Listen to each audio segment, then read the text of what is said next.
Sly Cooper and the Thievius Raccoonus is a 3D platformer developed by Sucker Punch and released on the PlayStation 2 in 2002. The game was met with critical acclaim and commercial success, allowing the franchise to continue for 3 more games. You take control of Sly Cooper, a master thief hell-bent on recovering a priceless family heirloom.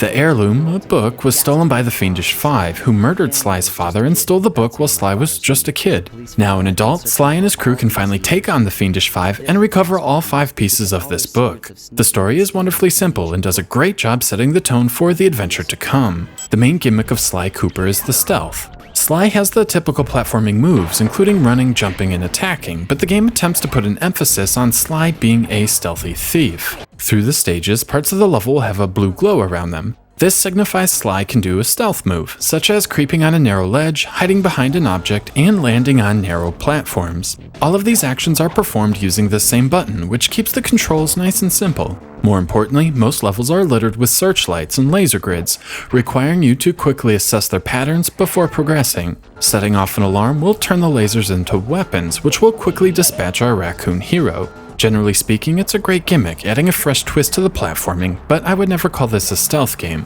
Sly controls remarkably smooth and feels quite acrobatic. The jumping is excellent and the landing is predictable. Sly also has a double jump, though it feels more like a mid-air pause than anything. Finally, Sly has a cane, which he uses for combat as well as acrobatics. The range on the cane feels just right. It's not too long, promoting sloppy play, but is long enough to take on most enemies without feeling like you have to be on top of them to connect. At times, I did feel like the stealth moves could be unresponsive, as if I wasn't in quite the right spot to trigger the action. A majority of my deaths were from missing some sort of platform, despite having pressed the appropriate button. Still, a few minor issues aside, the controls are very fluid. The Fiendish Five represent the 5 bosses in Sly Cooper. Each boss is located in a different part of the world, allowing the designers to create 5 vastly different areas for Sly to explore. Each area consists of a central hub, with different entrances to each specific level. At the end of each level is a key. After collecting all of the keys, you'll unlock the entrance to the area's boss. I know some really don't like hub areas, but these are generally small, and I never found myself wondering where the next level was. Upon defeating a boss, Sly will recover part of the book and move on to the next area. The remaining 4 areas follow the same formula as the first. Locate the stages in the hub world, beat the stage to obtain a key, and use the keys to unlock the boss. However, I must say the set pieces through the game are really awesome. The game starts off the west coast of Europe in a pirate ship themed setting. The second world is set in Utah and has a great Wild West meets Las Vegas vibe to it. After this, Sly is off to the swamps of Haiti. I'm not sure if there are actually swamps in Haiti, but the blend of voodoo and murky water is another excellent set piece to have Sly traverse through. Of course, you can't have a platformer without a snow level, and Sly Cooper delivers. The fourth world takes place in the Chinese mountains, delivering 2 of my favorite landscapes in platformers, Asian themes and snow. Lastly, our journey ends in Russia. This is the only world that doesn't have a hub, and instead each level is presented sequentially. I'm not sure if they simply ran out of time, or if they wanted the pace of the final leg to move a bit faster, but I welcomed this change. For as good as the environments are, the level design is even better. Most stages have a great blend of simple platforming and a jungle gym-like quality to them.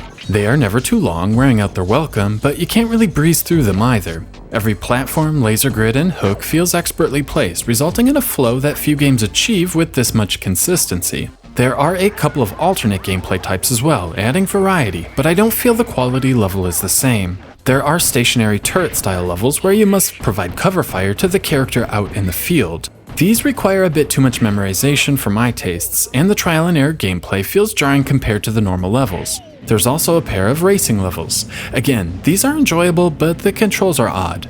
Rather than having an accelerator button, all of your movement is done with the analog stick, both acceleration and steering.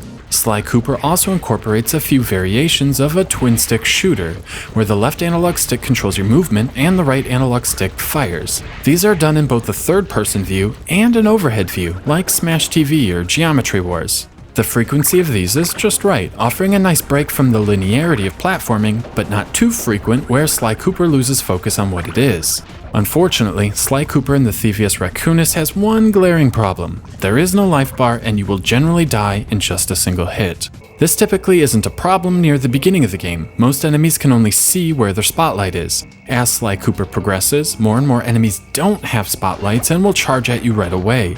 This change of focus away from stealth and into a more action-style game doesn't fit with the one-hit deaths. To be fair, you can earn a hit point by collecting Lucky Charms hidden in the levels. Additionally, collecting 100 coins will reward you with the Lucky Charm. Still, combine the one-hit deaths with the occasionally spotty thief moves and you will definitely see the game over screen a few times on your first playthrough. In addition to the main plot of Sly taking on the Fiendish Five and recovering his family's book, there is a subplot involving a law enforcement agent named Carmelita, who tracks Sly through the entire adventure. Sly is a thief after all. Occasionally, she will actually be part of the level, shooting at Sly while her ammunition destroys the levels.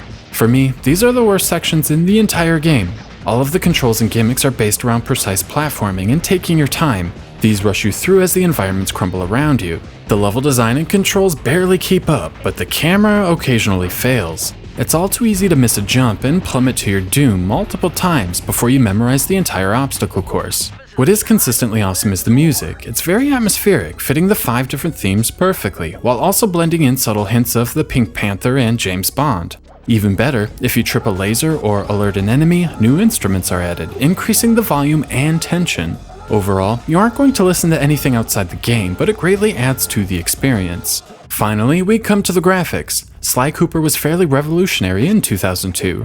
The cel-shaded graphics and semi-flat shading on the characters give the whole game a great mix of cartoony style, while still retaining a sense of 3 dimensions. The backgrounds follow suit, appearing detailed when close, but then fading out into an almost painting-like appearance.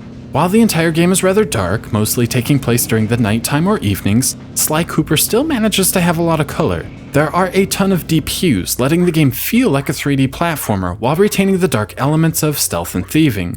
The only downside to all of this is the frame rate. Anytime there are too many particle effects on the screen, from enemy fire or atmospheric smoke, the game starts to stutter. This problem is compounded by the lack of progressive scan. Sly Cooper is interlaced only, resulting in some very pixelated moments when the frame rate dips below 30.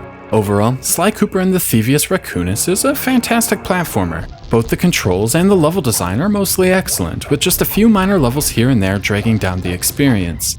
The acrobatic moves and the dimly lit scenery give the game a unique feel not typical for the genre. Better yet, the game never wears out its welcome, with a sensible 7-hour length and reasonably paced levels. Sly Cooper and the Thievius Raccoonus is almost a classic, but the one-hit deaths can become frustrating a little too quickly. Still, if you're a fan of platformers, this is a must-own. 4 out of 5.